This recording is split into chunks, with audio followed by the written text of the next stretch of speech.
তাপগতিবিদ্যার প্রথম সূত্র। তাপগতিবিদ্যার প্রথম সূত্র বললে প্রথমে আমার যেটা আসবে সেটা হচ্ছে যে কোথাও আমি তাপ দিব, এই জন্য কাজ হবে বা ওই তন্ত্রস্থ শক্তির পরিবর্তন হবে, অনেক কিছুই হতে পারে। তো তাপগতিবিদ্যার প্রথম সূত্র কিন্তু মূলত শক্তির সাথেই সম্পর্কিত একটা জিনিস, এবং এটা তাপ এবং কাজের মধ্যে একটা সম্পর্ক স্থাপন করে।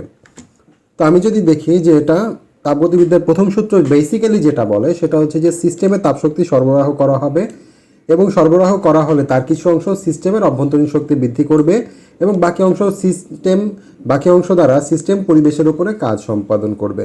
তার মানে হচ্ছে আমি এখানে মেইন যেটা বিষয় বলতেছি সেটা হচ্ছে তাপ দিব, তাতে সিস্টেমের অভ্যন্তরীণ শক্তি বাড়বে এবং পরিবেশের উপরে কাজ হবে। এবং এই কৃত কাজকে লেখা হয় delta W is equal two P delta V, অর্থাৎ চাপ এবং আয়তনের পরিবর্তনের গুণফল।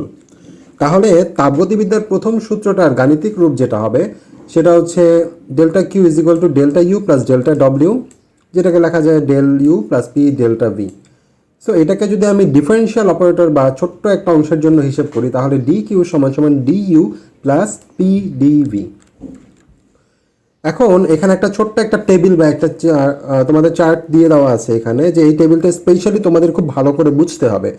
কারণ এদিকে আমি যে ডেল্টা কিউ বললাম, ডেল্টা ইউ বললাম, ডেল্টা ডব্লিউ বললাম, কখন এটা পজিটিভ নেগেটিভ হবে, কখন এটা পজিটিভ নেগেটিভ হবে, কখন এটা পজিটিভ নেগেটিভ হবে, এই জিনিসটা খুব ক্লিয়ারলি বুঝতে হবে। কারণ এই জিনিসটা আসলে অনেক কনফিউজিং, এবং এই জিনিসটা অনেকেই এইটা কনফিউজড হয়ে অ্যান্সার ভুল করে দিয়ে আসে। প্রথমে এই ডেল্টা কিউ বা তাপশক্তির পরিবর্তন। যদি সিস্টেম পরিবেশ থেকে তাপশক্তি গ্রহণ করে, যদি সিস্টেম পরিবেশ থেকে তাপ নেয়, অর্থাৎ সিস্টেমে তাপশক্তি দেওয়া হলো, এবং সেই তাপশক্তি সিস্টেম গ্রহণ করলো, সেই ক্ষেত্রে ডেল্টা কিউটাকে বলা হবে ধনাত্মক। আবার সিস্টেম নিজে যদি তাপশক্তি দেয় এবং পরিবেশ সেই তাপশক্তিটা গ্রহণ করে, মানে উল্টা ঘটনাটা যদি হয়, অর্থাৎ সিস্টেম যদি পরিবেশকে তাপশক্তি দেয় এবং পরিবেশ সেই তাপটা গ্রহণ করে, তখন ডেল্টা কিউকে বলা হবে ঋণাত্মক। অর্থাৎ ডেল্টা কিউ তখনই ধনাত্মক হবে যদি সিস্টেম তাপশক্তিটা নিজে নেয় পরিবেশ থেকে, আর যদি সিস্টেম পরিবেশকে তাপশক্তি দেয় তখন সেই ক্ষেত্রে তাপশক্তি ডেল্টা কিউ নেগেটিভ হবে।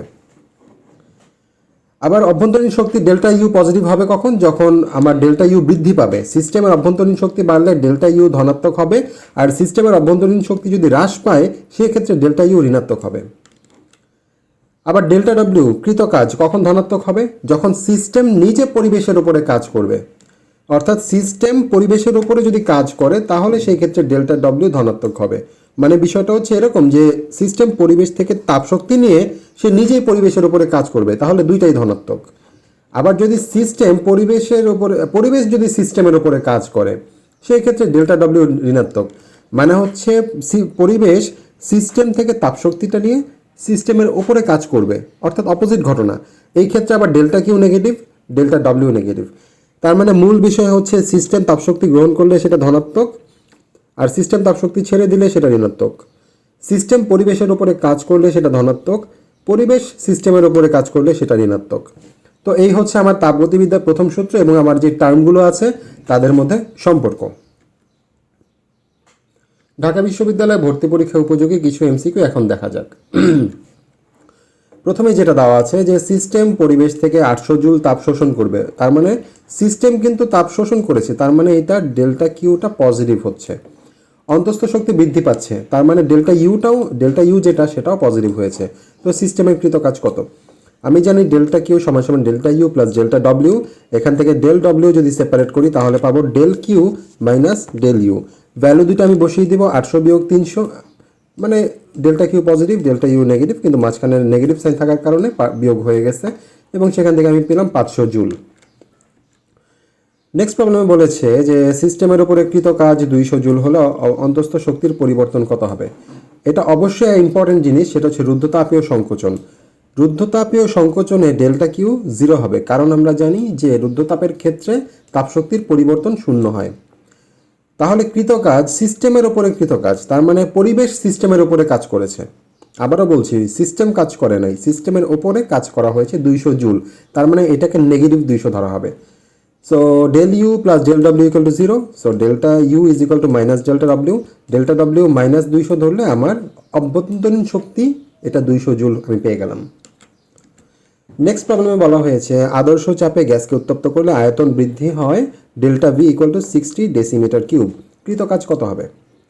এখন কৃতকাজ ডব্লিউ সমান সমান পি ডেল্টা ভি আমি জানি, এবং আদর্শ চাপ হচ্ছে 10⁵ প্যাসকেল অথবা নিউটন পার মিটার স্কোয়ার, যেভাবেই বলো।